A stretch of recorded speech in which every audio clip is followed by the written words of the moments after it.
Good evening everybody, and you're very welcome to your weekly edition of Edward as I cook some of the wonderful products from all over Kilkenny as part of the Savour Kilkenny Online series. But you know what, I'm after getting so many texts again this week from you all in relation to kind of the beautiful soup with the cheese straws, and couldn't believe that so many of you hadn't made cheese straws before, but delighted that you did them and using some of our lovely vegetable from Riversfield farm.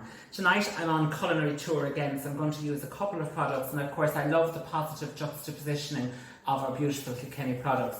So what I've got this evening is I've got the most gorgeous marriage of some Mooncoin beetroot with some of the lovely Dizzy's Goats Farm cheese. So I'm going to use that in a few minutes time, some of the Mooncoin beetroot. I'm going to make some gorgeous red onion and goat's cheese tartlets for you with some of the lovely Mooncoin beetroot. I'm going to start with the red onion marmalade, and as always with so many of my recipes I'm using some of the lovely Nature's Way organic, Second Nature organic rapeseed oil from Kitty Colchester. So in there we're going to go with some of our rapeseed oil, and then what I've got is I've got some thinly sliced red onions. Now again I got these from the little green grocer as part of from the Riversfield farm as well. To avoid duplicates, what I've done is I've just already peeled and sliced the onions very thinly for you. So what I've got here is about 4 medium onions or 3 large ones, 3 very large ones, depending on what size that you've got. Again, I'm popping them in, and again, as always, I'm using some of my lovely local pottery from Nicholas Moss. So in there, we're going to go with our thinly sliced red onions. Pop all of those in, and you can hear then there's like an instant sizzle coming from those red onions, and keep those going there for a minute or two. You don't need to to get the onions cooked at this stage. You just need to get what I call a sense of heat into the pot and a sense of heat into the onions, so that when we add our sugar in just a minute, the sugar will immediately begin to caramelise. Okay, so that's exactly what I've got here. Now I'm using some of the brown sugar, or some of the demerara sugar here this evening, but you might decide just to use normal caster sugar at home. Again, like I would have told you in the past, I tend to use demerara as my brown sugar of choice, as opposed to the muscovado, because I just think it's kind of looser compressed. Now, keep a move on these onions at all times. A lot of people who watch a lot of my videos will find that I don't be stirring the pot constantly. But this is one of the recipes that, particularly in the early stage of cooking, you need to keep a bit of a move on your onions. I'm using the red onions here. You could use the white onions if you want. The beauty of the red onions is they go this most amazing, beautiful claret colour or crimson colour. So I'm very happy to use those. They just work really, really nicely, and of course it can marry really well with the beetroot. So you can see the onions are just starting to soften with a good sense of heat in there. In we're going to go with our brown sugar, so pop all of our brown sugar in there, and again this will just instantly start to melt immediately. Use that brown sugar to coat some of the onions and also to coat the bottom of the pan, so that you're getting that sense of caramelising. You can see I have the heat up on a good robust heat, so I haven't started to compromise on that at all just yet.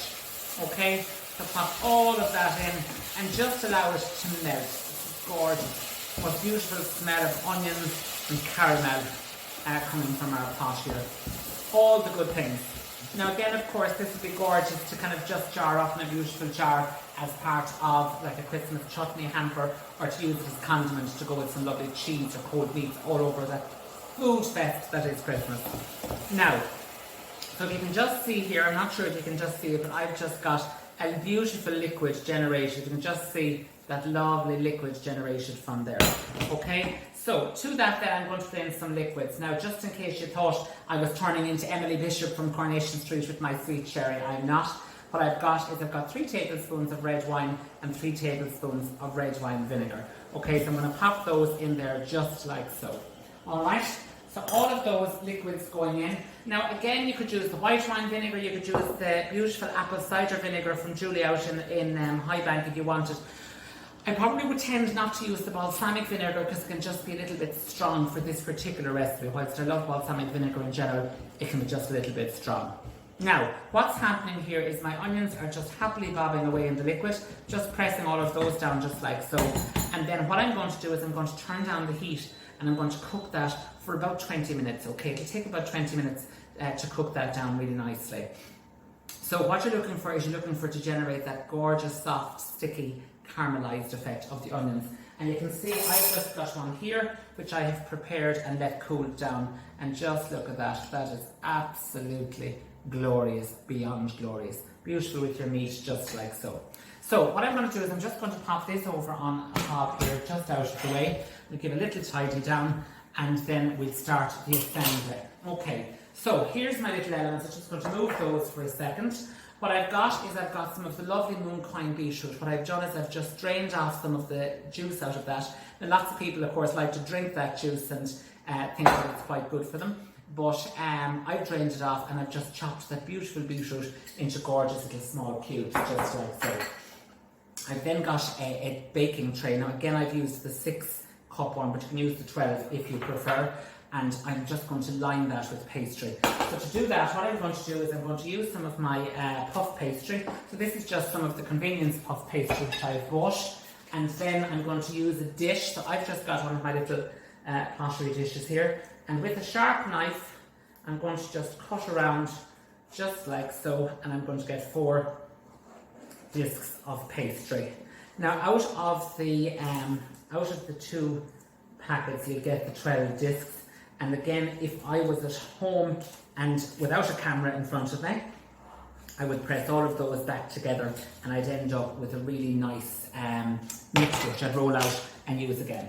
So there we have it, just like so. Then I'm going to take some of these discs and I'm going to use those discs of pastry almost like as if they were a bun liner that you would use if you were making buns. Okay, so prep all of those and pop them in just like so. Now, consequently, what I'm also going to do is I'm going to take some little leaves. Now, you could use a little basil leaf if you wanted, which is what I had intended to use. And then I was in the other day in the greengrocer, the little greengrocer in Kilkenny, and I got the most fabulous leaves just from over the border in Laois, but I thought they were worthy of mention. And these are from the girls inside the little greengrocer. So I'm just going to pop a couple of these. They're beautiful herb leaves. Some micro pea shoots, there's some mustard cress in there, there's some marigold flowers, there is a little tiny bit of borage I see in there as well, some violas and herbs and mint and fennel, and it's absolutely beautiful. Then I've got some lovely little cherry tomatoes, okay, beautiful cherry tomatoes. There's a neighbour of mine here in Great Namanna, Breda Foley, she grows beautiful tomatoes and she sometimes gives me some of the gorgeous little cherry ones and they're beautiful to have. So I've just popped the cherry tomatoes into the bottom of there just like so. Now what's next? I'm going to take a little bit of my red onion marmalade and I'm going to pop a little bit of red onion marmalade in the top of each of those. So I might just do 3, just like give you a little look at them, and I can do the rest of them in a few minutes time. So get the marmalade in there just like so, pressing it down nice and neatly. Okay. Then what I've got is I've got some of my lovely diced beetroot, and I'm going to pop in a little spoon or so of the beetroot in on the top of that. Now also this is a wonderful opportunity to use up maybe some leftover meats that you might have. So if you had some cooked bacon or some chicken thigh meat or something that you wanted to kind of conceal, you could pop those in at the bottom of it and have them as a non-vegetarian option. But we just thought we'd do a nice vegetarian option for you this evening. Okay, here we go, back over with another little bit of beetroot. And then the pièce de résistance for this is the beetroot and also the farmed cheese from Dizzy Goat's farm, which I've got here. So what I'm going to do with this is I'm going to just cut it into little slices first and foremostly, and then I'm going to just crumble it. Now this also I got in the little greengrocer, but what they've got is they've got different types. I've bought the beautiful, I think it's lemon and dill, okay, and there's different flavours of the cheese in there as well that you could pick up, but I just thought this one was particularly nice. I'm going to roughly crumble that on the top, and as I'm putting it in, see what I'm doing is I'm just pressing them down a wee little bit.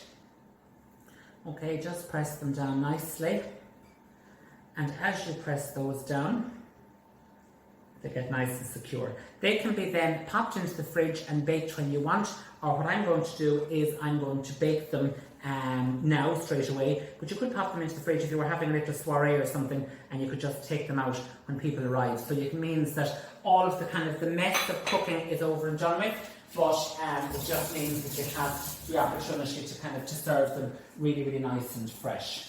So that's going to go straight into the oven, and of course in true demonstration fashion I have ones that I've prepared earlier, and let me tell you, Forget about Edward Hayden and forget about Anne Neary and forget about us all. These are like what my gelags say, you'd get up in the middle of the night for them. So you can see that they're just beautifully baked, okay, and the pastry just swells up around them. You've got that gorgeous sunken filling in there as well. With my knife, I'm just going to take those out instantly out of the oven. They're very hot. Instantly take them out of the oven, and you see those gorgeous layers and layers of pastry. The reason you're taking them out quite quickly is that you can see the onion marmalade just tends to shoot out over the top of the tray, and if that were to stay for a period of time, it would just get all stuck and you'd be scraping them out of the tin. So that's basically our tarts, just like so. What I might do is I might just revisit them just with the tiniest little bit more of that lovely goat's cheese, just like so. And then who could resist some of our most beautiful leaves here from over the border.